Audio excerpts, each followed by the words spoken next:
Michael Cohen Flynn is stepping up his accusations Flynn against the president amid a growing back and forth as the Mueller probe drags on.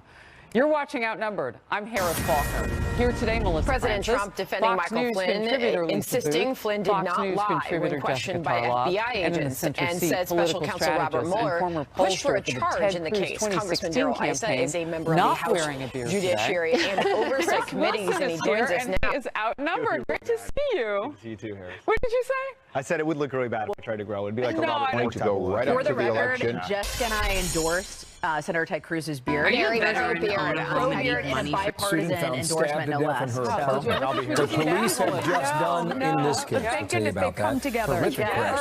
It'll be over in a right up to second. the election. We did. If somebody doesn't say enough is enough. Congressman Darrell Issa on a Friday morning. We appreciate your time, sir. Have a wonderful Thank you, Sandra. The other attitude is the murder of an American college student found stabbed to death in her apartment right now. There'll be interesting details during this hour. Keep watching. The president and Michael Cohen trading accusations over hush money payments made to two women during the campaign who alleged affairs with the president over a decade ago. This amid reports the president was the third person in the room in 2015 during talks between Cohen and National Enquirer publisher David Pecker about a plan to purchase negative stories and pursue payouts to avoid publication. From Rotterdam, the president denied any wrongdoing during my interview with him yesterday. But Cohen, during an interview with ABC's George Stephanopoulos, pointed the finger back at the president. I am not for colds. I am not for just treating my symptoms. I never directed him to do anything wrong. Whatever he did on his own. He directed me to make the payments. He directed me to become involved in these matters, including the one with McDougal, which was really between him and David Pecker. I gave loyalty to someone who truthfully does not deserve loyalty. President Trump yesterday also told me that he believes Cohen pleaded guilty to campaign finance violations in order to embarrass him. But today, Cohen disputes that. Watch. I wasn't his only client. He had other clients. He did some bad things. Because what he did coming up in a moment is he made a deal to embarrass me. I did not do it to embarrass the president. I am done with the lying. I am done being loyal to President Trump. I know the truth, and my many first loyalty belongs to my wife. Under no circumstances do I want to embarrass the President of the United States of America. Meanwhile, some lawmakers on Capitol Hill want to get Cohen back before their committees as he pleaded guilty to lying to Congress. And they'll have some time to do that because between now and the beginning of March 6th, he can sit out. I think he wears an ankle bracelet, but I'll have to fact check that. So Michael Cohen says he knows the truth. I don't think that's the question. I think the question is, does he tell the truth? Well, it is, what does he tell the truth, and it doesn't matter at this point because he has zero credibility. I mean, the fact is you cannot plead guilty to lying before Congress and all of a sudden expect the American public to believe you. And watching your excellent interview with the president yesterday, it certainly appears that the president is not concerned about this. And if he's not, he's the one person who does also know the truth. And if he's not concerned, then I think it's probably becomes a non-starter because Cohen can get out there and make all the charges he wants, but who's going to take him seriously now? But the truth about what? I mean, he says that the president directed him to do it. If that's true, then that basically clears the president because he used his own money in order to do this, which you're allowed to spend as much money on your campaign as you want. I mean, a second point, I can't believe that George Stephanopoulos did not ask Cohen, has he done this before? Because I would bet the president has paid off other women, in which case it's not necessarily about the campaign. It's sort of a normal course of business. Yes, it's horrible and distasteful, but it's not illegal by any stretch. So, Jessica, I just want to bring up one word. The lying. I am done being loyal to President Trump. Talk about when somebody does something, if you want proof, get it on your phone, get a receipt. First loyalty belongs to my wife, if the my daughter, my son, and this investigators are looking country. at this properly, they would also be cooperating. They wouldn't need much from Michael Cohen. Right. So we need to find out what else. And again, that goes back to Mueller. We don't know all that he has. But the SDNY filings and the Mueller memo were quite clear about this. I am not for just treating has been on our network talking about this extensively, that they wouldn't have moved forward with these charges if they didn't have corroborating evidence and didn't actually need Michael Cohen for this. We also have a third person in the room now, David Pecker, who's offered full cooperation with the Mueller probe. As for where the money came from for the payoffs, we know that it would be a campaign finance violation. If it was campaign money, it hadn't been proven that it was. All right. And honestly feels differently about it by saying that he directed a crime. This is just coming into Fox News per our John Roberts. President's attorney Rudy Giuliani says he never said that the campaign finance issue was not a big crime. And he's following back, I guess, on Dershowitz and others saying that Giuliani described the campaign finance violation as not a big crime. Just want to get that in there because if it turns out that that is a problem, it would be a big deal. Well, yeah. And can I? Well, first of all, I think we. And even Giuliani, says he's that. Well, after he walked it back, because he said he didn't kill anyone. Hold on. I think everyone in the country can agree that Michael Cohen's a terrible attorney. Clearly, he's the one who's supposed to know if he's breaking the law or not, which is the whole point why you have an attorney and why President Trump was relying on him to follow the law.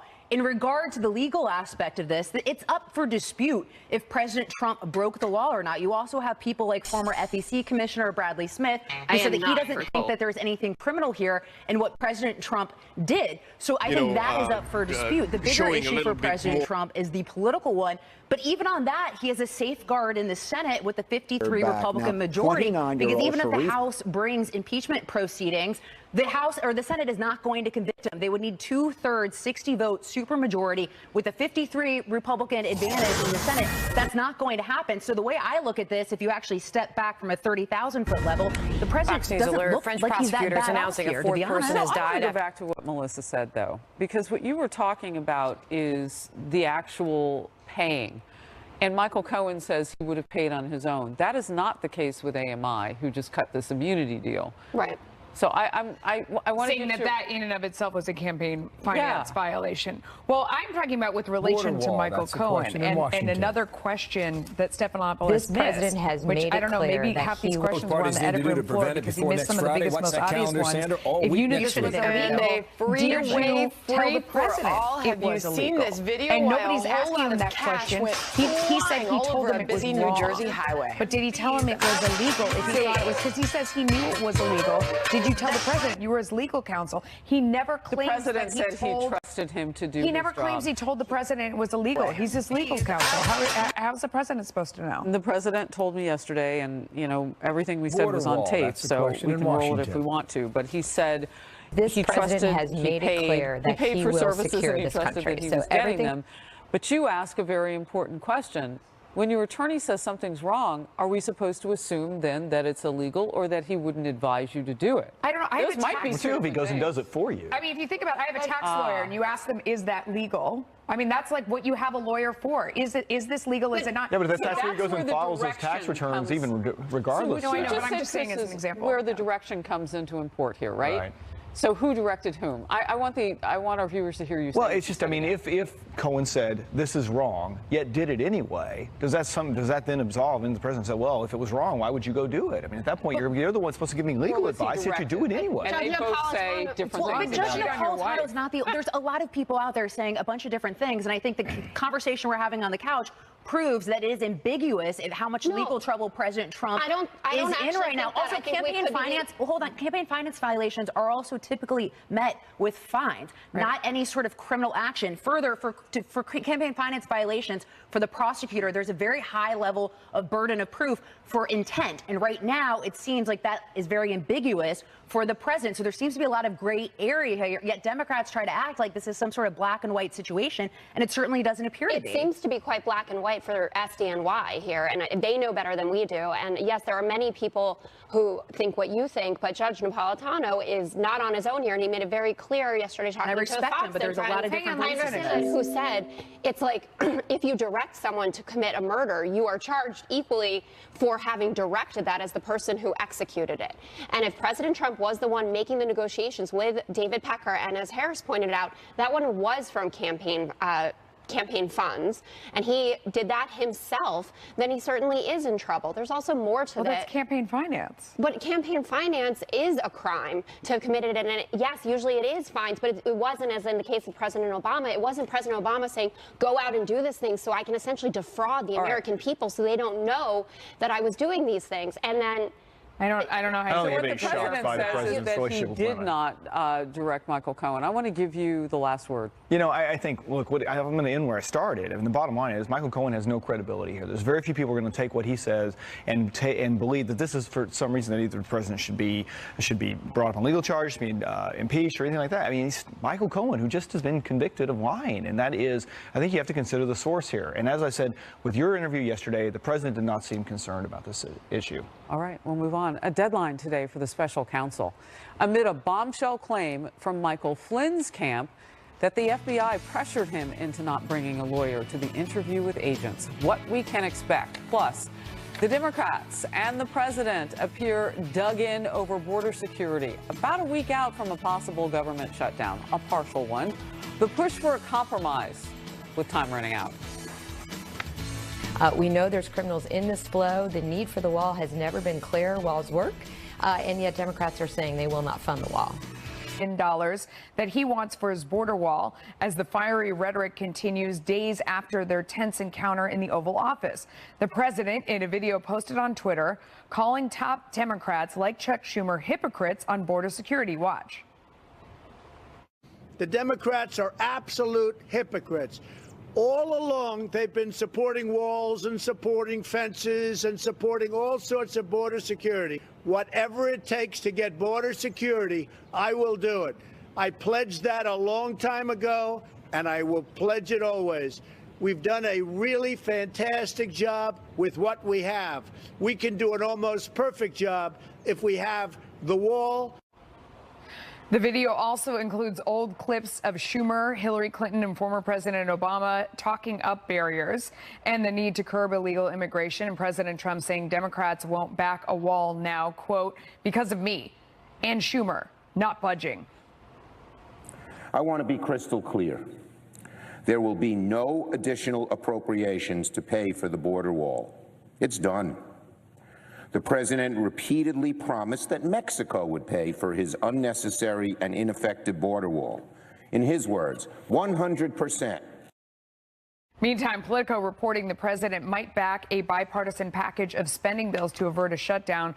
The package, a so-called minibus, funds border security, but not the wall. Jessica, let me ask you from the Democrats' point of view. So just looking at the facts, Homeland Security says $5 billion would build 215 miles of fence. In 2006, the majority of Senate Democrats voted for 700 miles, so many more than that 215 of double fence. Democrats could get anything right now in exchange for this money for 215 miles of fence. Why not go to the president and say, I want, and name something outrageous? Well, there's definitely digging in around the word wall. That's just become such a flashpoint for both sides here. The president saying, I want a wall. Why don't we ban the word? We'll call it a fence. Well, I honestly, if it had begun that way, then it would have been more of a conversation like the Gang of Eight and the Gang of Six have been having, and many prominent Democrats, about beefing up border security. Nancy Pelosi in that meeting said, of course, we're for border security. And Chuck Schumer said, I've offered you $1.6 billion. So there is a semantics issue here, but Pelosi is also very clear that she doesn't want to be in the business of trading dreamers, for instance. She wants these to be standalone. She's saying that you have to come through me before you go through the Senate. Well, and the president is saying, I don't need to do that because I've got the votes. And so they go round and around. Prove it. They go round and around about that. Why not This trade? is not about DACA. I mean, that's what negotiating is. I mean, you have to give to get. Anybody who's studied negotiation or bought a house or bought a car knows you give to get. And that's how you get it done. Democrats, let me ask you real quick. I mean, what would you put out there as the offer? So he wants to make a deal. He loves to make a deal. He would give Democrats something. What's the deal that could get done? You know, it's a good question. And I think that there is a lot that can be done around border security, but I think he's having a hard time getting beyond the fact that under 13 under Obama, all 54 Democrats voted to extend a border wall. And so now, because he is the president, he can't get it through. And I don't know that you're going to get, he is going to put a hard and fast line in the sand on building a wall. He has to be able to run for re-election in 2020 because it was such a big platform for his initial election. And so from that, I think we are probably moving to a shutdown here. And the fact is, over the past shutdowns, we've had Democrat presidents, Republicans have lost out, the Congress has lost out. And I think you're going to have the same facet here. This is the first time that the Democrats are beginning to overreach, and I think they're going to pay a price for it. Go ahead. Well, I say shut it down. I mean, it would likely be a partial government shutdown. Also, 2020 election is so far away. Literally a month from now, people would forget about this. So who cares? Shut it down. I think the wall is a noble cause. And to Jessica's point, I'd like to address a couple points that you made. One, Democrats aren't against striking some sort of deal. They try to do it with the Schumer shutdown regarding spending. So Nancy Pelosi is a little full of it on that. Yeah. Second, you basically proved the point that this is all politics, all semantics over the term wall. And essentially all Democrats are interested in is denying President Trump that campaign promise, which was his preeminent promise on the campaign trail. And that is what this solely is about. Because the idea that anyone would be against some sort of physical barrier was already disproven by Democrats voting on the 2006 Secure Fence Act. Even people like Dianne Feinstein, who previously said that Democrats were totally for border security. Where are they now? Can I add to that point that they were looking at caravans at that time, and in 2012, they used tear gas in the vicinity of families and children as well. Border Patrol have told me that, and you can look at DHS statistics on the point and what happened. So this issue is not even fresh and new. This is an issue that it looked like Democrats wanted to solve. The circumstances what happened? What changed? Why don't they want to solve it now? I don't think that's fair. I do think that they want to solve it. I don't think that they like or approve of Donald Trump's approach to curbing illegal immigration. This does go back to the rhetoric that was used on the campaign trail, where he came down the golden escalator and started talking about criminals and rapists and the lies that he has made up about who's coming into this country and who is here, how he has managed ICE, where that now they're going after people on suspicion of crimes, where there are people who are being separated from their families, kids in cages, and all of that. So it is very emotional and it is important, but that doesn't mean that Democrats don't care about border security. To be fair, President Obama also had a policy of family separation for a brief period of time. And the case pictures are from the Obama administration. Which is why the whole reason why the Flores settlement came into play with Obama as well. Hang on, why are relitigating that? Harris, let me ask you, because you were there yesterday. What did you get the sense that he would give away something big in exchange for the wall? Isn't it a golden opportunity for Dems? Unfortunately, we didn't get to that topic because we were all over the Michael Cohen. And I said at the end, Mr. President, I want to come back. He said yes. Melissa, I hope I get to go back. But I will say, just based on what we know to this point, and you made a point too, Chris, that the pictures of the children in cages were from 2014, and this president was not in office yet. It was not an administration policy. It was very different. But you said kids in cages, and so I just wanted I'm saying why it's hyper emotional because of how many thousands of kids separated from their parents. Well, the emotions created by the media showing the pictures today in Customs and Border Patrol possession yesterday, or last week, but reported yesterday. Former FBI Director James Comey due back on Capitol Hill Monday to face questioning after revealing that normal procedure was not followed. He chuckled as he talked about that when he ordered agents to question former Trump National Security Advisor Michael Flynn. This as special counsel Mueller's team faces a key deadline today in the Flynn case. Details ahead. Plus, new signs that Senators Bernie Sanders and Elizabeth Warren are moving closer to a 2020 presidential run. But one Senate Democrat suggesting they may not play well with voters in the heartland. We'll debate that. News alert now. Special counsel Robert Mueller's team is facing a deadline today of 3 p.m. Eastern.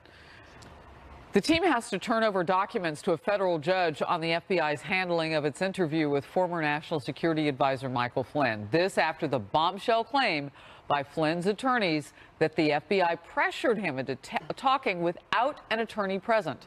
We're also awaiting the government's response to requests from Flynn's lawyers that he get no prison time when he's sentenced next week. The president addressed the Flynn case during my interview yesterday. Watch it. They took a man who's a general and a respected person and a nice man. And I don't even know what he said about me because, you know, maybe they scared him enough they don't make up a story. I think it's a great thing that the judge is looking into that situation. It's an honor for a lot of terrific people. Meanwhile, former FBI Director James Comey is expected back on Capitol Hill on Monday and will likely face questions about the Flynn case after revealing recently that normal procedure was not followed when he ordered FBI agents to question Flynn. Something I probably wouldn't have done or maybe gotten away with in a more organized investigation, a more organized administration, in the George W. Bush administration, for example, or the Obama administration. So if the FBI wanted to send agents into the White House itself to interview a senior official, you would work through the White House counsel, and there'd be discussions and approvals and who would be there. And I thought, it's early enough, let's just send a couple guys over. Gotten away with. Sounds surreptitious. What's your response? It's unbelievable, really. And the fact that he sits there sort of flippantly laughing about it as if this is something that we can all joke about now. You know what's disturbing to me about this? And I'm not some sort of conspiratorial person who's worried the deep state's trying to take over the world, but it does appear to me, and this is someone I'll remind you guys pointed out earlier, who ran a campaign or was involved in running a campaign that went up against Donald Trump 42 times in primaries. But it was as if the Department of Justice and the FBI and figures with power inside of there have been out to get him and doing things like this that I would be disturbed about no matter who it was. If this was done to members of the Obama administration, this would disturb me and I would find this completely inappropriate. And he laughs about it as if it's no big deal. And I just find that incredibly, it's not right on any level. Jessica? So we've discussed this before. I'm not a tremendous fan of Jim Comey. I wish he wasn't becoming as partisan as he is now. I don't think it's helpful, and we both know both sides, whoever won, would have fired him immediately when they took office. But what he is saying, when he clarified, he said this administration, it wouldn't have gone away with it. He was actually talking about how disorganized the administration is, that they didn't put counsel in there with Mike Flynn. Not that Andy McCabe was misbehaving. And when Mueller releases his findings at 3 o'clock, we will see what he thinks of it. But it seems to me that what's happening now is that Republicans are trying to make Mike Flynn the story, and for us to feel that he's the victim in all of this, to move away from what's going on with Michael Cohen and with the Mueller probe more generally. I think and they're Michael Flynn, separate, though. no one made him lie. He decided to do that to the FBI and to Mike Pence. Okay, I actually disagree with that, because if you look at what is supposed to be turned over today, which is the 302, which, by the way, I don't know how, we're reading reports about what's in this 302 when it's supposed to be turned over today. How is it being leaked? What's in there is one question. But, he writes that clearly Flynn thought that the FBI agents were allies, and that they went over and they had they had discussed how they were going to try and trap him in a lie, and that there was no one in the room. This is all coming from McCabe, though, is the one that's writing this, and he's the one who was later found by the IG to have lied to FBI agents and to have lied to Comey and to have lied to Congress. Perjury. I mean, it was the own IG who found that. So I'm wondering why, if McCabe was proven by the IG to have lied to all these people, why isn't he the one that's behind bars? And he even wrote in this 302 that when they left, they didn't believe that Flynn had lied. That was filed 9 months later.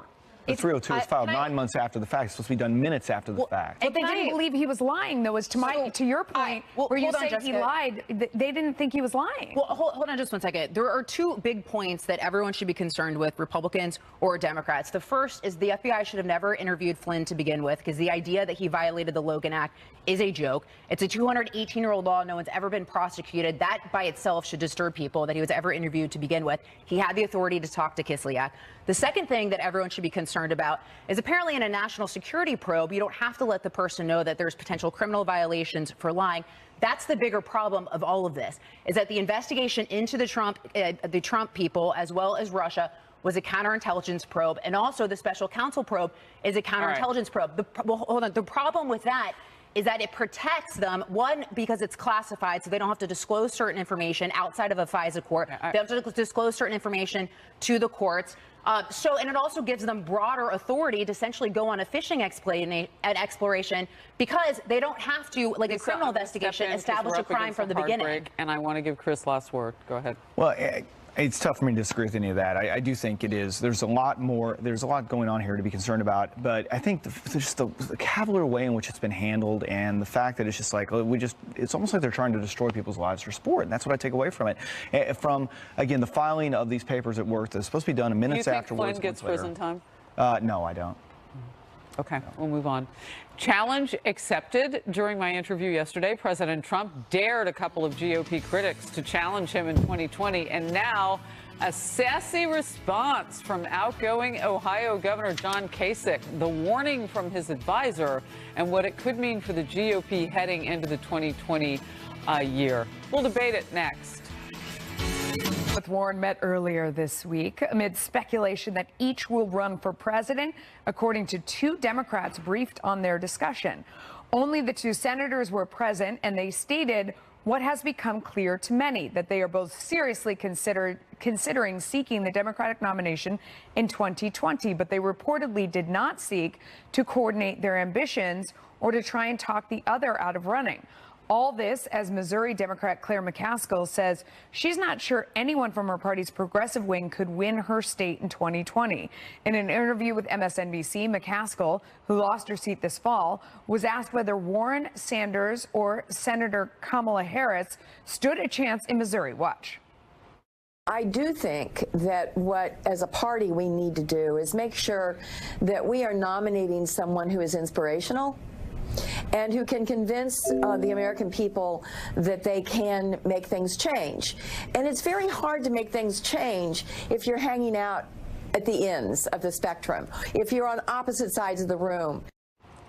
Chris, what do you think? Who stands the best chance? Well, I think this meeting may have been set up by Elizabeth Warren's staff that's trying to look to get her out of the race because they know she has no chance. I mean, she tried to launch the campaign on the two things she knows least about, foreign policy and her own heritage.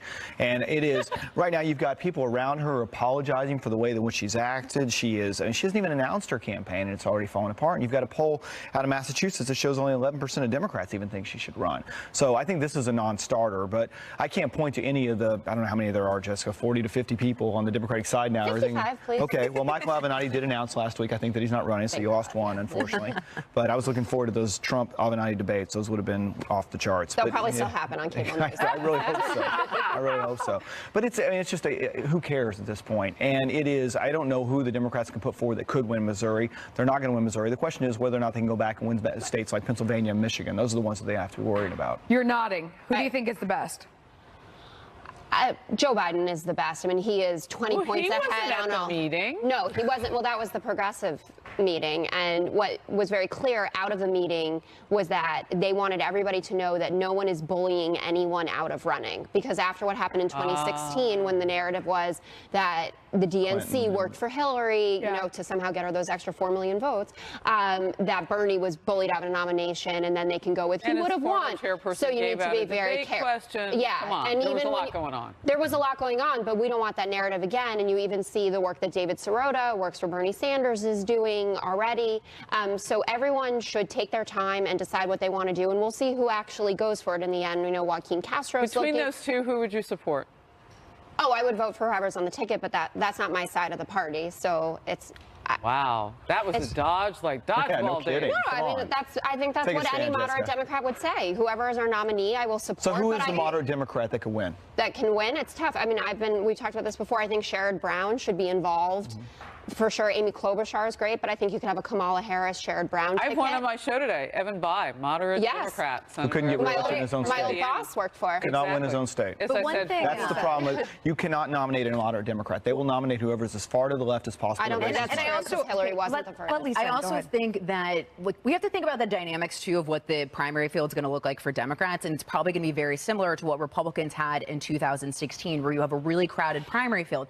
And we have a really crowded primary field. You could potentially have someone that's not even in this conversation, not even thought of right now, that's able to break through. And quite honestly, it's probably the more established people, even if it's the more established progressives, that are going to end up, not making it through in that sort of dynamic. It's probably going to be something that's new and fresh, someone that we're not particularly looking at, someone like Donald Trump. And but 4 years ago, wasn't even running. Well, exactly. Yeah, and also think about how terrible Elizabeth Warren is. To think that you want to roll out this campaign ad and this whole elaborate rollout to essentially tell America that you are less Native American than the average U.S. white person. Yeah, it was. I mean, she's never going to be president. It was unbelievable. That's bad. Okay, moving on, because we're talking about your side now. President Trump, during Harris's interview yesterday, essentially daring other Republicans to run against him in 2020. This amid reports that Ohio Governor John Kasich and Arizona Senator Jeff Flake may be considering that. Take a listen. So I'm going to bring up John Kasich, and I'm going to bring up Arizona Senator Jeff Flake, because they say they may run against you in 2020. I hope so. Thank you. And a direct response from Kasich strategist John Weaver saying, quote, "Be careful what you wish for." Kasich has recently admitted he probably wouldn't beat Trump if the election were held today, but says he's not taking a run off the table. Watch. all my options are on the table, and we have to see how things develop. I don't want to be doing something that doesn't make sense, where it wouldn't be impactful. But I don't know how all that's going to be decided yet. We're just kind of being prepared. We can all agree that chair is not a fabulous look for the governor. What do you make of this? Do you think Trump feeds off of a primary and it's good for him, or you think it would actually cause him a headache or two? I think it depends. I mean, John Kasich's irrelevant. And if we're going to quote somebody, why don't we find someone who's actually won a primary for president or helped elect a president for the first one? I mean, John Kasich was tailor-made to win in New Hampshire, and he only got, 15% there? He got less than 5% of where he competed in South Carolina and Nevada. In Arizona, he finished behind Marco Rubio, who had already dropped out. John Kasich is irrelevant to the 2020 conversation. Now, there are some that could get in and be relevant, but he's not one of them. Well, it depends. I mean, right now, probably nobody, because Donald Trump is going to be the nominee. But I think depending on what happens moving forward, whether or not, you've had people who've decided at this point in the presidency, I've accomplished what I want to accomplish. So right now, I think it's a silly conversation to have. And for anybody to be making comments like, be careful what you wish for, is just, it's in search of a camera and somebody to cover What do you think, Melissa? You think he feeds off the challenge? I think he loves it. I mean, Harris could tell us better because she was right there yesterday. I think he loves it. He would love somebody getting in the ring. Fight. He would love a fight. Yeah. I think that it is an opportunity for him to go down his checklist of things that he's accomplished. I also think, and I asked him, and I know I took a lot of criticism for this, but this was a baseline interview for me. It was my first time. I thought you did a great job. Yeah, you did. Thank you. I've interviewed Bill Clinton in the past when he came through Missouri as a swing state. I mean, I've sat down with others and asked very similar questions about why they want or love the job that they were about to do or have the opportunity to do, because their toughest days look nothing like our toughest days. And so I'm always curious about that, because you've got to really be able to hang in the room. Where I saw him get the most excited yesterday was the idea of running again. Yeah. And so we'll see. I mean, I had a lot of other things I wanted to ask him about. Maybe there would have been some excitement about immigration and the wall equal to this. But I sort of got a bring it on sort of attitude from him. We will see, though. There's a lot to happen between now and then. What do you think, Lisa? Well, yeah, I mean, look how much he was on the campaign trail, right? Like, he loves getting out there, he loves talking to people, he thrives on it. Make your home look brand new for the holidays. The sitting president has ever done more for the party in terms of just the sheer amount of events and rallies that they've attended. So he clearly loves it. Regarding John Kasich, I think he's just a fraud, and that's his biggest problem. Because he tries to say he's this happy warrior, and then sometimes you see him with reporters, and he's just so ornery and nasty, and it's completely contradictory to this perception that he's trying to have. And I think in the day of he's neither happy nor a warrior. Right, like it's just disproven by his behavior. So these are not comments that you're making based on what you've seen. I dealt with him in the 2016 campaign. It was, Yeah. Well, he has been willing, in terms of things that he has followed through on. He has said, I'll work with the other side, and he has done that in Ohio and expanded Medicaid. And so in other words, he's voted with Democrats and had their agenda. That counts because he's delivering. Well, he vetoed a life pro-life bill. Some people talk about. But I just think he's an unhappy warrior is the only thing. Is there a warrior part of it there, though? Or he's just unhappy. Well, the president says that he loves what he does because he gets to box check. He gets to say, I did this, I tried this, I get that. Yeah. So that's why I mow the yard. There you go. Yeah. All right. The Senate is currently delivering 2 rebukes to Saudi Arabia, and are they also rebukes of the Trump administration and how they could affect relations with a key Middle Eastern ally. We'll debate it coming up next. With Harris and see what's coming up on Outnumbered Overtime just a few moments away. Harris. Thank you, Melissa. Here's what we're working on. In my White House interview yesterday, President Trump said he never directed his former attorney, Michael Cohen, to do anything wrong. Today, Cohen is saying the president did direct him to make hush money payments. Does Cohen, a proven liar, have any credibility here? A former federal prosecutor will join me to break it down. Plus, former FBI Director James Comey is due back on Capitol Hill on Monday, and one of the congressmen who will be questioning him on Capitol Hill joins me next hour. Republican Matt Gaetz of Florida on what he needs to hear from Comey about the Mueller investigation.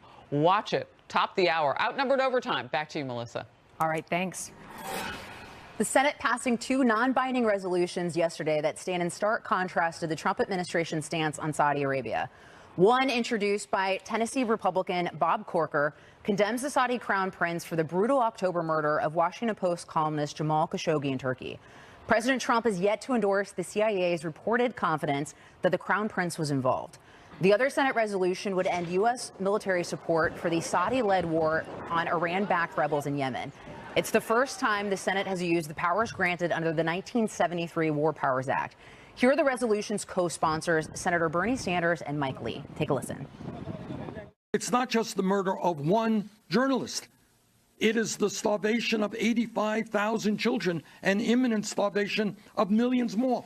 Do we really want to be a part of that process? I speak for myself from my role as a United States Senator, and that is focused on jealously guarding the power that is lodged in the legislative branch of government to declare war. That is significant, and that fight is worth fighting.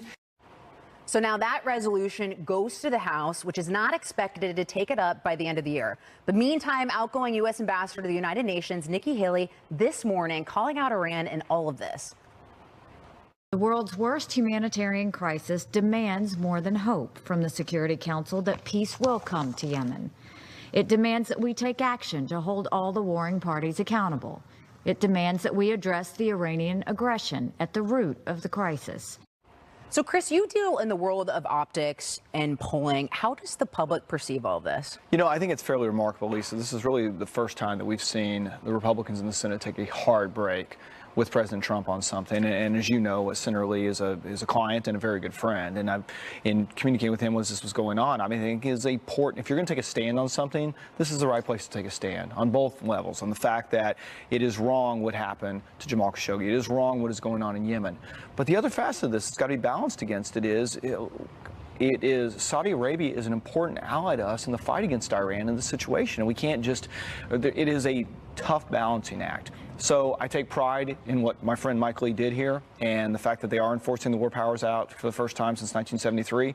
But I also have great concern about how we move forward in this situation because it's not an easy balancing act. And I appreciate the role that Nikki Haley plays. And I'm concerned for when she leaves because I hope we have somebody with that level of strength and resoluteness about it. But there are children dying in Yemen, and it should break all of our hearts. Well, and Melissa, obviously the objective of the Senate and Congress is to try to put pressure on President Trump to change his perspective and the way that he's working with Saudi Arabia. But will it work? See, I don't know. I don't even give them that because I have so little respect for what they're doing. I mean, they sit up there and vote on a non-binding resolution. I mean, it's like the UN passing one of these resolutions that has no teeth in it. So you stand up and you hoot and you holler, and then there's nothing backing it up at all. And if they really want to make a difference, they should do something else. But to me, it's such a hollow action that it reminds me of so much that Congress does. Just totally hollow, out there making speeches. Who cares? Well, and so my question to you is, clearly this is a bipartisan effort, no denying that.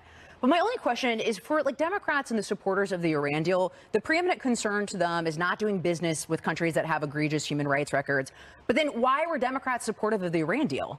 Well, they thought it was our best option to make sure that Iran didn't end up with nuclear weapons. And there are a lot of people who attest to that the deal was working. And we'll see what comes out of it now that it's, we have an administration that's hostile to it. So Democrats know, as well as Republicans, that sometimes you have to do business with people that you don't want to and who are human rights abusers and all of that. So the Obama administration, in good faith, thought that Iran going into this deal was going to make us all safer. I love to see bipartisanship, especially with people like a Mike Lee and a Bernie Sanders. I mean, those are the polar opposite sides of the spectrum there, and it's a wonderful thing. But we also gloss over this war in Yemen's been going on for years, and we suddenly woke up to it because of Jamal Khashoggi's brutal murder, which is a terrible thing. But we should have been much more concerned 3 years ago. But Chris, didn't Jessica just prove what President Trump's perspective is in working with Saudi Arabia, that he feels like it's in our strategic interest in the region to continue doing business with Saudi Arabia? You just essentially said that's why Obama chose to do it. Hold on, but Chris, what do you think of that? Well, I would take that over Iran. I think, the president actually did what I thought over the week of Thanksgiving, did a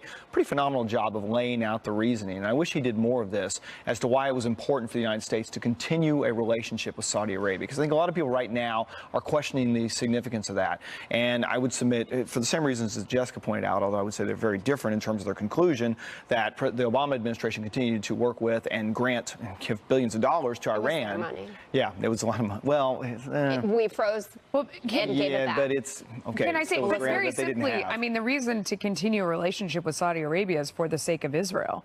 I mean, if you're talking about we need to have strategic partners in the area against Iran, I agree, that who is is trying to obliterate Israel off the face of the earth. And if you have to do business with Saudi Arabia to help to that end, because they're, you know, the enemy of my enemy, that's who they're battling in Yemen, is Iran. But it is a humanitarian crisis, and there's must be more that we could do to stop it or to, you know, help it. But you could also sanction them more, which is what you're saying, something that has teeth. People only respond to money. And we can do more than the 17 people. Well, there was sanctions, as you just pointed out. But all right, well, more Outnumbered in just a moment. Any final thoughts? I kind of sprung that on you. Good to be in New York for Christmas. Get to see the tree and walk around. It's fun. Look at how crowded it is behind us. Everybody's here. Yeah, it's great. We're going to go out there time of the year. Don't go to Fifth Avenue. Check out the go to Fifth Avenue. Get in the crowds. Yes. It's fun. I'm going to drag you over there. That was such an elitist comment. It really was. We Republicans go to Fifth Avenue and hang out with regular people. We are back here at noon Eastern on Monday. For now, here's Harris. We begin with this news. Michael Cohen hitting back at his former client in his first interview since he was sentenced to prison.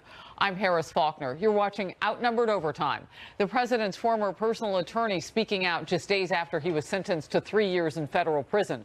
Cohen told ABC's Good Morning America President Trump directed hush money payments to help his campaign, and that the special counsel has evidence to corroborate his story. Here he is.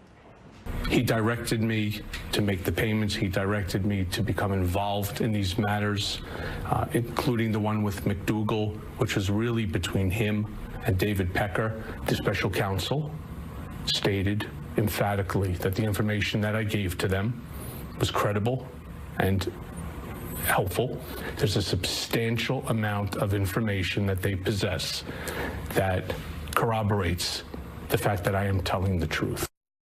Cohen's remarks are in stark contrast to what the president himself told me in the interview I had with him at the White House yesterday. Watch. Michael Cohen says that he lied in order to protect you. Yeah. What's your response to that? Let me tell you, I never directed him to do anything wrong. Whatever he did on his own. He's a lawyer. A lawyer who represents a client is supposed to do the right thing. That's why you pay them a lot of money, et cetera, et cetera. He is a lawyer. He represents a client. I never directed him to do anything incorrect or wrong. We've had some developments now at the White House. Correspondent Kevin Cork, more from the North Lawn. Kevin. Harris, good afternoon. This is a very public and messy breakup, arguably one of the worst possible that you can have, because you're dealing with a scorned ex-employee who, at the very least, you can make the argument, is willing to throw his former boss under the bus to save his own neck. Another view of that could be this is a properly prosecuted ex-employee who is finally trying to do the right thing. But by any definition and from basically any viewpoint, hiring the man by the name of Michael Cohen, the president says, was a very big mistake. I thought he was a great guy. I thought he was really a nice guy. He was very supportive. And I liked him. And he was a lawyer. And because of that, I did it. And you know what? In retrospect, I made a mistake. Because what he did was all unrelated to me, except for the 2 campaign finance charges that are not criminal and shouldn't have been on there. They put that on to embarrass me. They put those 2 charges on to embarrass me. They're not criminal charges. That will certainly lead to a very interesting legal debate, although the president points out many top scholars don't believe that's a criminal charge or should be a criminal charge. At any rate, Cohen's pleaded guilty, as you know, Harris, to multiple charges, including lying to Congress, which led some here at the White House to question why anyone would listen to anything he has to say now. Look, quite frankly, for the media to give credence to a convicted criminal who has lied on multiple occasions and self-admitted doing just that is quite frankly laughable. The president has maintained and has said many times he has never instructed Michael Cohen to do anything illegal, and we stand by that. Now, for his part, Cohen says he feels finally free to speak his mind, Harris. He also accused the president of lashing out at him out of fear. Calling you a liar. Is he afraid? Seems like it. That's what he does. That's what he does. Are you afraid of him? It's never good to be on the wrong side of the President of the United States of America. But somehow or another, this task has now fallen onto my shoulders. And as I also stated, that I will spend the rest of my life in order to fix the mistake that I made. Cohen, by the way, Harris, says he is still willing to cooperate, both the special counsel as well as the Attorney General's office. I should also mention he said he'd be willing to speak with or continue to cooperate with the Southern District of New York in any way possible. Of course, this is all ahead of 3 years behind bars, which will likely beginning about 90 days from now, Harris. Well, and not to miss the fact on this, his cooperation, of course, him saying that he would be willing to, would mitigate his sentence, perhaps. And so that is a lot of why he might step up to the plate. I know he says he wants to absolve his guilt over having lied in the past, but it doesn't hurt to maybe chop down some of those 36 months if you think you can. You know, I wanted to point out that the headline from the president there, you pointed it out too, was that he made a mistake when he hired Michael Cohen. This from a president who time and time again, Kevin, you know, because we've covered him saying it, has said he has no regrets. Now we know he has one, and it's Michael Cohen. So we will cover the news as it happens. Absolutely, Harris. I couldn't have said it better myself. Thanks for having me. Thank you. Former prosecutor Stephen Mulroy says what Cohen is claiming could mean trouble for the president. Let's dig in deeper. He is now a professor of law at the University of Memphis and the author of Rethinking U.S. Election Law. Good to see you, Stephen. First of all, why do you say that? Well, he's alleging that President Trump was actually directly involved in and directed the violations of campaign finance law that Cohen himself is going to be punished for. And his claim seems to now be at least partially corroborated by the comments by the media corporation AMI, or the agreement that it led to. And if that's the case, then that could potentially spell trouble in terms of President Trump himself having violated campaign finance law. All right. The president says he did not direct. So you have a case of he said. Although Michael Cohen said, and I'm going to quote him here, prosecutors have substantial information to corroborate that he is telling the truth. What do you make of that? Well, if it's true, then that, of course, helps the prosecutors in making their case and spells real trouble for the president. I'm assuming the corroboration will be a combination of documentary evidence regarding the various transactions. His tapes, his audio tapes that Cohen has with the president being involved in a conversation involving at least one of the hush money payments. And now, of course, this new testimony from David Pecker and the agreement with the media company AMI, those would be corroborating pieces of evidence as well, I suppose. All right, I want to go back to the tapes for a moment because we haven't talked about that in a while. You know, this was a man who was hired, and I know that maybe it's unsettled. I don't know. Attorneys have told me different things. But this was a man who was paid to have confidence with the president. That's what you pay an attorney for. Are we in a situation where anybody is looking any differently at, you know, secretly recording your clients?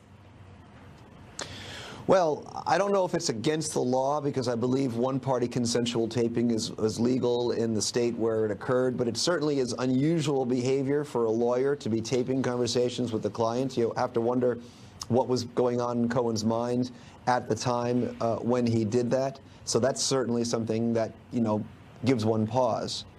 Well, and I would ask the question, too, of Michael Cohen, and I'd want to hear the texture of the conversation. We haven't been able to hear them all as the public, but some of that information has been out.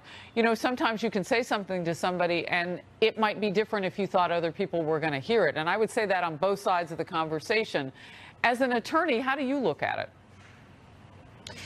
it? Well, I think that's certainly a good point, Harris. And I'd add an additional point that even if it's proven that President Trump was directly involved in these payments, in order for there to be criminal liability under this particular statute, the prosecution would have to prove that President Trump knew specifically that what he was doing was illegal.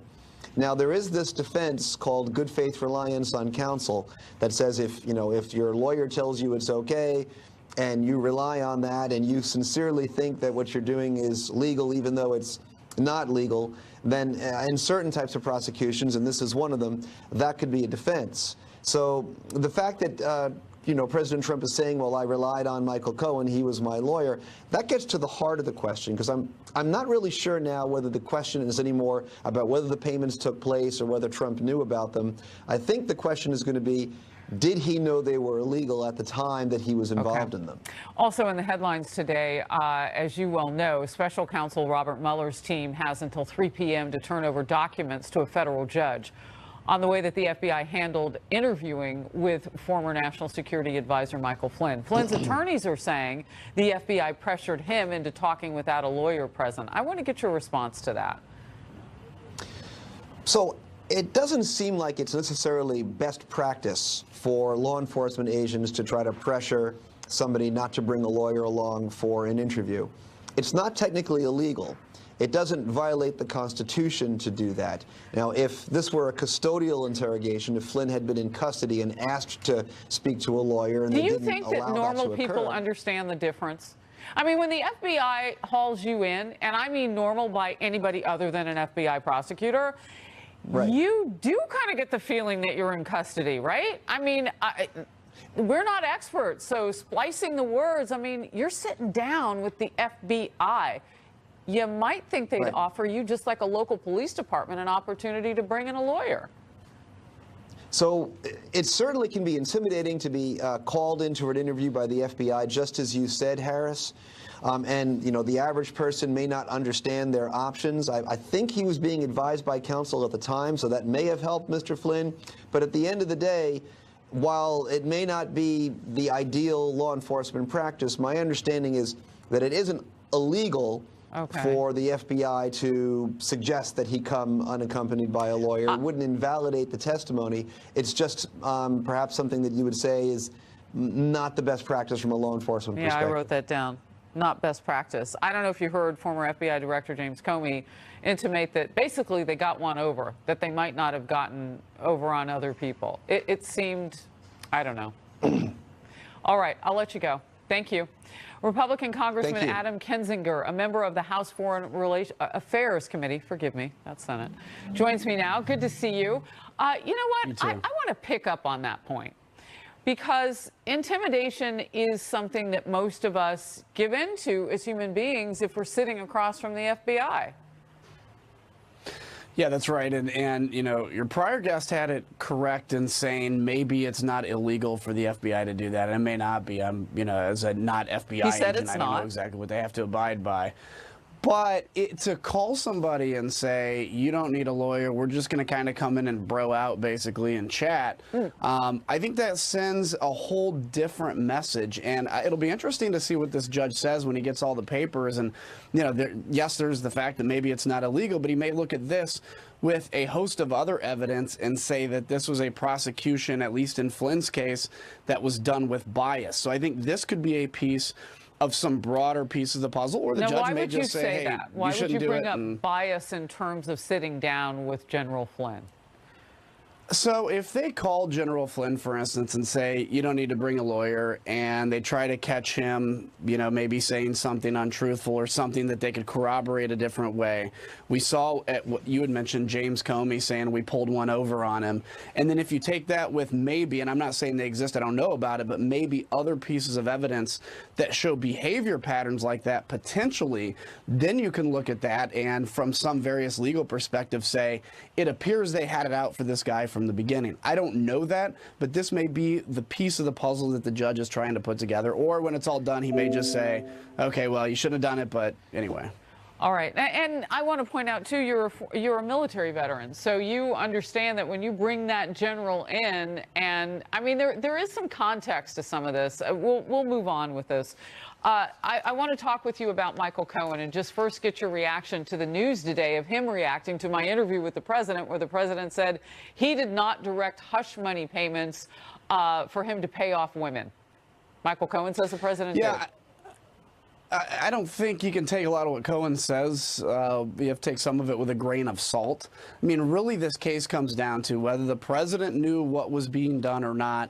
and then whether he knew that that was a violation potentially of any kind of campaign law, because again, Michael Cohen may have just said, yeah, if president says, hey, just handle something, assuming your lawyer is going to do it legally, then that's done. The other question, though, even if all this comes out, and it's found out that the president knew, et cetera, then the question is, what is the penalty under campaign finance law, and how do we make sure that that penalty is done fairly, not because the president's the president, not because maybe somebody doesn't like him, but as is done with other situations similar to this. The FEC throws out campaign finance violations all the time, and they throw out fines. So the question of criminal versus a campaign fine is probably something we have to get a lot more information on. Yeah, a fine is usually what it is. And you bring up an interesting point. So, and that in fact would be, I don't know if the word bias is right, but it would be maybe looking at somebody not as equally or as fairly when you adjudicate the case and then you put forth the punishment if it's not equal to how you would do it with anybody else. Last word from you? Yeah, that's right. Look, I believe in the legal system in this country, but if we pretend like agents don't have political bias either way, then we're doing ourselves a disservice, and that needs to be monitored so that that doesn't exist in our justice system. Equal justice under the law, whether you're a Republican, Democrat, or anything else. All right. Representative Kinzinger, thank you very much. Great to see you. Happy holidays to you. You too. You too. Former FBI Director James Comey expected back on Capitol Hill Monday. You've heard me talk about him just a couple of times today. This is just days after he could not recall numerous questions related, or at least the answers to them, related to the Russia investigation. And former Obama Attorney General Loretta Lynch is expected to testify next week as well. Catherine Herridge is collecting the news, and we'll get the download. Now, you know the president is looking for a new chief of staff, and names have been bandied about, and Chris Christie, former governor of New Jersey, was one of those names. And now, according to the New York Times, Chris Christie is said to be taking himself out of the running for the next White House chief of staff. So as we continue to cover this journey, we report the facts as they happen, and according to the New York Times, and we'll do our own reporting on this so that we have all the facts, former governor of New Jersey, Chris Christie, has said he has taken himself out of the running for the White House next chief of staff. All right, we'll move on. Fox News alert. Former FBI Director James Comey is expected back on Capitol Hill on Monday to testify before two House committees. Former Attorney General Loretta Lynch also is expected to be questioned by lawmakers in the coming days amid the House's investigation into alleged anti-Trump bias inside the Justice Department. Chief Intelligence Correspondent Catherine Herridge with the news. Catherine? Well, thanks, Harrison. Good afternoon. The former FBI Director James Comey is scheduled for a second round of questioning Monday behind closed doors with Democrat and Republican lawmakers. More questions are expected about Comey's role directing the investigation of the president's former national security advisor, Mike Flynn, after Comey admitted he did not follow standard procedure.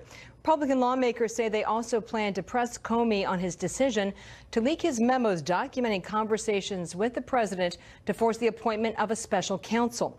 Justice Department Inspector General Michael E. Horowitz is deep into an investigation of media leaks by senior FBI personnel, and the IG is considering whether Comey and others mishandled classified information. Horowitz recently found one of Comey's deputies accepted sports tickets from reporters and then lied to federal investigators about those gifts. There is an expectation that the former Attorney General Loretta Lynch and the current Deputy Attorney General Rod Rosenstein may also come to the Hill for a closed-door transcribed interview, but the committee is not commenting publicly, suggesting that timetable remains fluid. Democrats and Republicans want answers from the Deputy Attorney General about allegations first reported by the New York Times, elements of which were confirmed by Fox News. Then in May of 2017, less than 2 weeks after Comey was fired by the president, Rod Rosenstein discussed secretly recording the president and invoking the 25th. I have some doubt about whether Rosenstein actually testifies, but if he does, the important questions will be, where did you believe you could record the president? How did you believe that the 25th Amendment was appropriate? And what in fact prompted you to believe that, when in fact you were not a cabinet officer and lacked the authority even to be conducting those conversations? In a statement, Rosenstein denied the New York Times reporting as accurate, and a close source to the Deputy Attorney General said he was being sarcastic. Just some footnotes here, if you will. Monday, we do expect the same ground rules with Comey, transcribed and transcript released within 24 hours. And on a personal note, congratulations, Harris, for getting that interview with the president. Well done. Thank you. That means a lot. You're welcome. I respect your work so much, Catherine. Thank you very much. Good job. So for more on this, let's bring in one of the lawmakers who will be questioning James Comey, Republican Congressman Matt Gaetz of the House Judiciary Committee. Good to see you today, Congressman. Good to see you, Harris. Before we get to the judiciary work, I know you just gave reporting on the White House Chief of Staff position. Yes. Let me make a prediction for you. Jared Kushner will be the next White House Chief of Staff. I believe that the president views this kind of conflict period coming up with House Democrats as one where he needs the loyalist people closest to him. And I think if it wasn't going to be Kushner, it probably would have been my colleague Mark Meadows. But I'll go ahead and make that prediction that Jared Kushner will be the next Chief of Staff. All right. So full disclosure, the way that we know things as human beings is to have some confirmed. You are not a guy who makes predictions. That's not who you are. So I would just simply ask, are you guessing or do you believe it? I think it's an informed guess. Okay, that's fair enough. Congressman, making some news this hour could be Jared Kushner, and I met him for the first time when I was at the White House yesterday. Had I had this information, I would have asked him about it. Okay, let's move on and talk a bit about what's coming down the pike with James Comey. You've had a bite at this apple. And so what do you go back and you ask him now, a man whose memory is so flawed, according to him, that he didn't take a lot of the questions based on bad memory? James Comey has perfected the art of selective amnesia, and I don't expect that will change on Monday. I do think it is reflective of poor management of the Judiciary Committee that we're bringing in Jim Comey a second time before we bring in Rod Rosenstein even once. I mean, it was months ago that Rod Rosenstein was reported as saying he wanted to wiretap the president and potentially remove him from office, and we haven't asked the first question about that. So I think that's a real dereliction of duty. There are two areas where I think Comey's right. First, this should not be occurring behind closed doors. We should be skeptical of Republicans and Democrats when they tell us that the best way to conduct oversight is to do it outside of the view of the American people. Second thing I think Comey's right about, this is not a sincere attempt to hold Hillary Clinton or Jim Comey accountable for Hillary Clinton's email scandals. If we were really serious about doing that, we'd have been on the stick starting the beginning of the 115th Congress. So what we're really trying to do here is understand the four corners of where Comey was leaking and who he was talking to, because our fear about Comey is that he viewed the job of FBI director not as one of conducting investigations and making reports, but actually trying to shape public opinion by leaking information to the media and trying to have sort of selectively bad things come out about Trump to discredit him both before and during his presidency. And so if we have that understanding, we'll know what other investigations may have been polluted by all of the departures from the normal practices. Well, I see a crispness to your focus now. Because you're going to get another opportunity and you already know what he won't answer.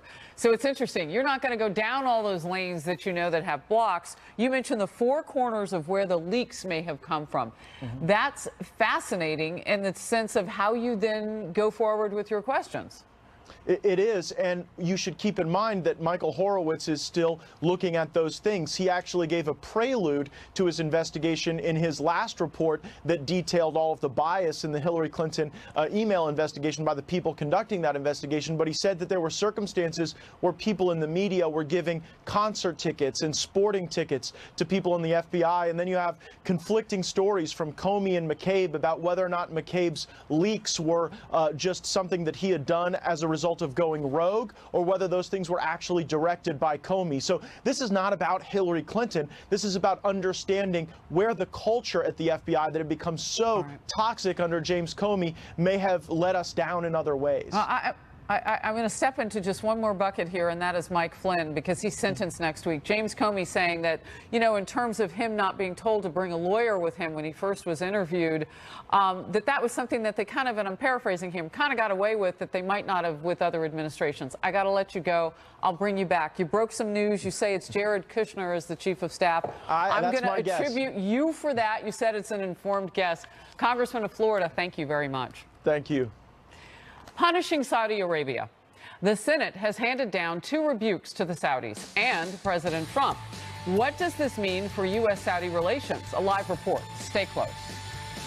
Approved a non-binding resolution to end U.S. military support for the Saudi-led war in Yemen. It also approved a resolution to condemn the Saudi crown prince over the killing of Washington Post columnist Jamal Khashoggi. Both moves are seen as a rebuke of President Trump and his support for Saudi Arabia. Mike Emanuel live on the Hill with this report. Mike. Harris, good afternoon. Many in both parties have wanted to express their unhappiness with the Saudis over this brutal murder. As a result of what the chairman has just offered, it's a clear and unambiguous message about how we feel about what happened to this journalist. This push on Capitol Hill certainly puts the Trump administration and its foreign policy in an awkward spot. Some clearly want the president and his foreign policy team to flex some muscle with the Saudi government and want the president to speak forcefully on this issue. I think the Senate of the United States, on a strong bipartisan basis, just sent a very clear message to the administration and to the Saudi kingdom that the kidnapping and torture and murder of an American resident journalist, Jamal Khashoggi, had significant consequences for how a wide range of senators, Republican and Democrat, feel about the future of the U.S.-Saudi relationship. And some in both parties, including a senator close to the White House, are saying this is not the end of the mission. I think the main thing for us, quite frankly, guys, is to do sanctions next year that will stop arms sales, all aid to the war in Yemen, until things change in Saudi Arabia, until those accountable, those responsible for Khashoggi's murder are held accountable. It's absolutely abhorrent, and I think that we need to check our relationship with Saudi Arabia, with the Saudis, and make it very clear that we are not comfortable. War in Yemen is a big sticking point for many people, many members of Congress. The expected next Speaker of the House, Nancy Pelosi, has hinted at sanctions against the Saudi crown prince. Harris? Mike, thank you very much. I want to bring in now Evan Bayh, former Indiana senator. Good to see you today.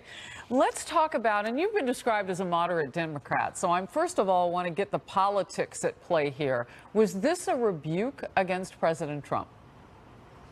Harris, I'm not sure it was directed at President Trump as a rebuke, certainly by the Republicans, perhaps by the Democrats. I think what you have here is a difference in policy. We're trying to accomplish two things. Number one, send a strong, unambiguous message that kidnapping, torture, and murdering journalists like this is not acceptable. We won't tolerate that kind of thing on the one hand, while on the other hand, preserving our relationship with a very important ally who is the principal counterweight to Iran in that part of the world. So I think what you had here is a majority of the Senate saying that the president is striking the balance wrong as a matter of policy, rather than, certainly by the Republicans, rather than it being personally aimed at the president. What do we want to do in Yemen at this point? And how do we balance that against what the ally, Saudi Arabia, is doing?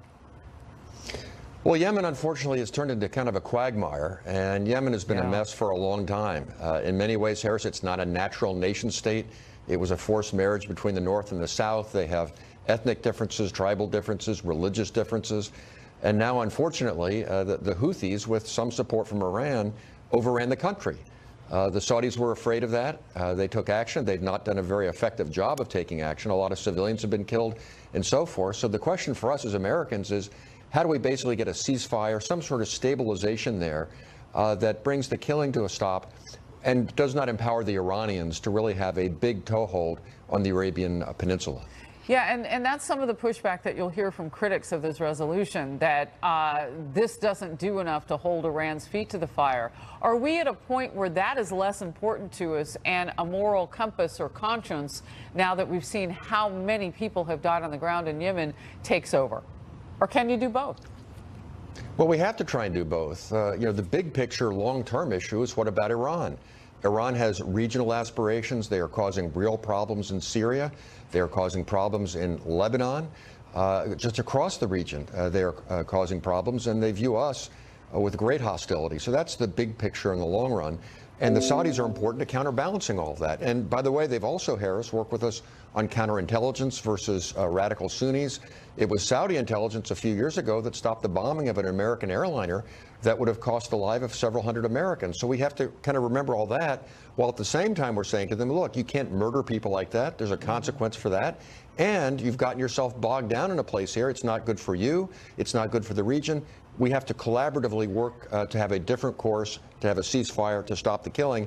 So that's the direction we need to push them in. But you got to do both. Counterweight Iran, try and stabilize Yemen. But Yemen is not going to be a coherent country in our lifetimes. It's just not built that way. So sad. That humanitarian crisis that is unfolding there could be, and undoubtedly looks like it will be, one of the worst in our lifetimes. Before I let you go, I do want to go back down this road about Saudi Arabia, because it's complicated for some to negotiate that relationship. What do we do about this prince? Do we have the kind of influence or clout to say we don't want to do business with him, like Senator Lindsey Graham has said, and then stand up and not do business with him? Well, I love Lindsey. He's a close, friend of mine. But I don't really know how we dictate internal Saudi succession and politics to them. There need to be consequences. I think that's what he was saying.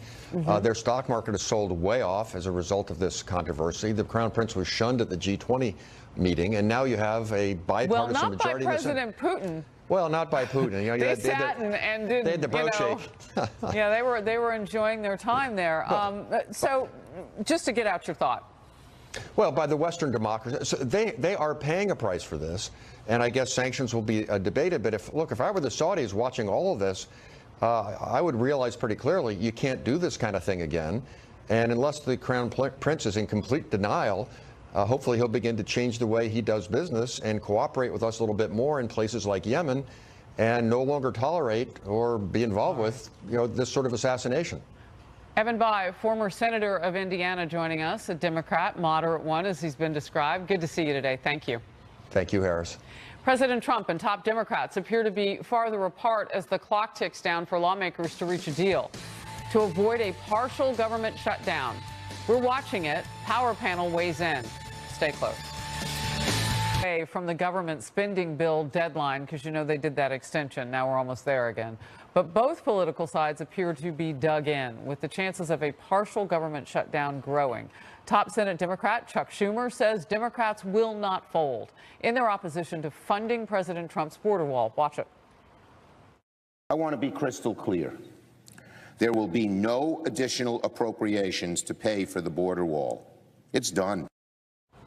But the president, in a video posted to Twitter, showed clips of Democrats in the past supporting walls or fences on the border, saying their opposition now is politically motivated. The fact is, they've always supported fences and walls and partitions, but you know what? They only don't want to do it because of me. They have to put the people ahead of politics. We need to have the wall. We need border security. Whatever it takes to get border security, I will do it. Power panel now. Bill Spadia, radio host and former Republican congressional candidate. Antoine Seawright, former senior advisor to the Hillary Clinton campaign and former DNC consultant. Antoine, does the president have a point? I mean, 2006, not only did you have Barack Obama with support then for a strong fence line or wall, but you had money allocated for it, and it was being spent. I think what the president is doing here, Harris, is he's trying to mislead or confuse the American people. The border wall is part of border security. They're not two separate. They're not two separate issues. So what Democrats have been saying from the beginning is, let's do comprehensive immigration reform. You know you can't get that done by the end of the year. That's ridiculous. No. I'm saying what we said in the beginning, that would include a wall, that would include border security as a whole. What the president has tried to do is check the box on a campaign promise to say build a wall that started out that Mexico was supposed to pay for. When you say, and that could still happen with whatever deal we do with him, the U.S. And we could get a deal. Very deal working with Mexico, and the president has already said that with the money that could come into this country, they'll effectively be paying for it. I think the Democrats' biggest problem is the $25 billion that they were ready to vote for in February. How do they justify now now saying we're going to fight over a couple of $1 billion. We were all ready to do it in February, and now they're not. Make no mistake. Make no mistake. Democrats want to do what's in the best interest of the American people. That is, keep our government open. That's why you see 2 bipartisan bills in the Congress that are sitting, waiting to be discussed or debated, that would keep the government open. Okay, let me and that stop would you short-term there, solve this I don't want issue. anybody watching to misunderstand this, Antoine, because the way you're selling it is somebody has come up with a great idea to keep the government open, but the truth is that those 2 options are continuing resolutions. You would get the 6, let me finish, you'd get the 6 appropriations bills, but which, by the way, Bill, they ought to pass that anyway. Well, but then it would kick this down the can. So what you're not saying there is that this solves the problem, because it doesn't. It doesn't solve the problem in the short term, but well, everything that you do to continue the argument, the discussion point is here, Harris. Bill get back in here. I would just say it really is. It's only a half truth because the entire government wouldn't shut down. A lot of the funding goes out until next February. It goes into February. So we're quabbling over Homeland Security and a few other things. I think that at the end of the day, Congress is going to push the funding. You're going to get another continuing resolution. You're going to get this to extend out. You mean those 2 bipartisan bills that are sitting? But remember, when you talk about bipartisanship, what the American there are 2 different schools here. You've got the politicians on Capitol Hill, and then you've got the rest of us out there saying, wait a minute, hey, Congress, get something done. And if Schumer and Pelosi continue down this path, the Democrats now become the party of no, and the optics, to borrow the term from President Obama, not good on that at all. You say that as if the Democrats in this lame duck Congress control both bodies. You and I both know that's not true. If the Republicans really wanted their bill to keep the government open, to build a wall, whatever the case may be, they would have done it. You know that they would have done it by now. In the Senate without what we also know is compromise. Again, we need cooperation. You're putting something out there that is not the whole picture. Because you do need Democrats. The president said in that contentious meeting with Pelosi and Schumer on Tuesday, I need 10 Democrats. The question is, who are they, Antoine? Who's willing Harris, to work with this president? Can you answer that? Harris, a lot of people are. Just give me 10. Heck, give me 2. Manchin has always been a champion of working with the Democrats. He's taken a lot of heat, even from Democrats, to being a champion of working with the president. The Democrats they got themselves in trouble. They got themselves in trouble in the midterms. You look at where you went with the Senate. In the midterms. Not in the Senate, you didn't. And that is something that's where we're talking about now. That wasn't that's about where immigration. the Democrats are in trouble. That wasn't about immigration. I got to scoot because I want to bring you back. During my interview yesterday with President Trump, he issued a dare to a pair of prominent Republican critics to challenge him in 2020. And now a top advisor for one of those people is responding. The Power Panel stays.